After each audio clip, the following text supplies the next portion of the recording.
تعالوا نعمل شوية ملوخية كده بالأرانب، مش قادرة أقول لكم على الجمال.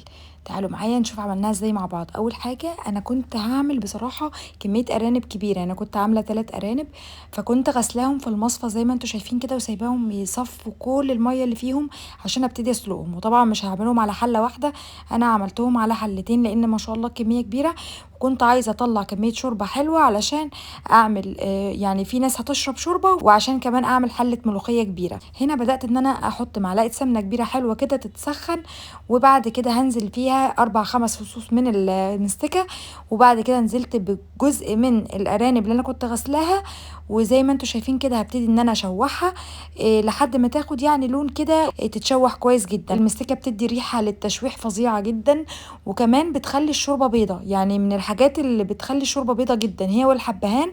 اهم حاجه عندي ان انا احط مستكه وحبهان في الشوربه. وطبعا لو عندك بصله لونها بيضه يكون حلو قوي. ابتدي بقى ان انا احط لها شويه حبهان ناعم كده، لو عندك الحبهان فصوص حطي فصين بس افتحيهم علشان يدوا الريحه قويه. وطبعا مجهزه هنا ميه مغليه عشان ابتدي ان انا احطها عليها بالشكل اللي انتوا شايفينه ده. لما بتنزلي بالميه المغليه بيكون افضل في التسويه جدا.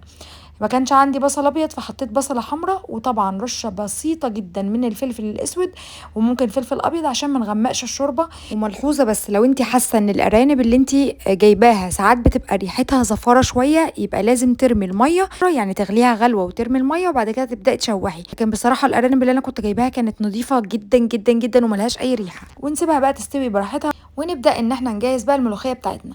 طبعا انا كنت حاطه الملوخيه هنا بعد ما قطفتها وغسلتها كويس جدا جدا، حطيتها بقى على فوطه او ملايه كده تكون مثلا قديمه عندك، وسيبيها تصفي كل الميه اللي فيها، تبقى منديه حاجه بسيطه عشان نبتدي ان احنا نفرمها في الكبه. زي ما انتوا شايفين كده بتتفرم الاول خشن، مش بتنفع تتفرم من اول مره، يعني بتفضلي تعملي شويه شويه شويه، وبتبقى معاكي مش ناعمه لحد ما تيجي تاخدي كل الكميه مع بعضها وتنعميها بقى مره واحده مع بعضها لحد ما بقت بالمنظر اللي انتوا شايفينه ده. ولو عندك طبعا مخرطه ملوخيه اعمليها فيها، طبعا بتدي نتيجه طبعا تحفه وهايله جدا، لكن انا ما كانش عندي مخرطه في الوقت ده. بس بقى ملحنا الشوربه بتاعه الارانب، حطيت لها الملح كويس جدا، وبدات ان انا اشيل منها الارانب المسلوقه زي ما انتوا شايفين كده في طبق بره، واخد الشوربه بتاعتها. وطبعا مش قادره اقول لكم الشوربه بيضه وجميله جدا، طعمها كان تحفه.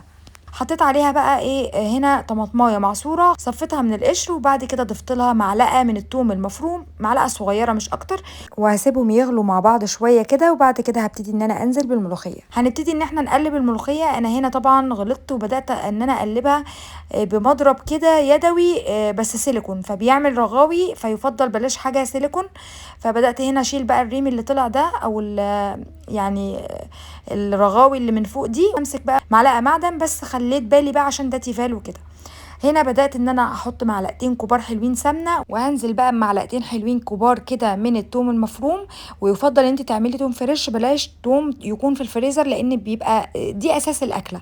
خلاص حطينا بقى شوية كزبرة ناشفة بالشكل اللي انتوا شايفينه ده، ونزلت على الملوخيه بالطشه الجميله. وطبعا عملنا بقى الشهقه بتاعتنا. وعايزه اقول لكم حاجه، لو انت عايزه القوام بتاع الملوخيه يكون اخف من كده دي براحتك، كل واحد يعمل الملوخيه بالقوام اللي بيحبها. انا بحبها بصراحه متوسطه كده زي ما انتوا شايفين، ما بحبهاش تخينه ولا بحبها كمان تكون خفيفه. انا اجيب معلقتين سمنه كده واخد بقى الارانب احمرها تحميره حلوه كده.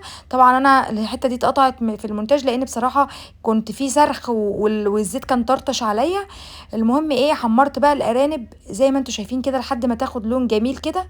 تمام وكده تمام. هنرش بس رشة ملح وفلفل عليها، وبألف هنا شوية ملوخية وارانب تستاهل بقكم فعلا. لو عجبكم الفيديو ما تنسوش تعملوا لايك وشير. كنت معاكم زينب زياد.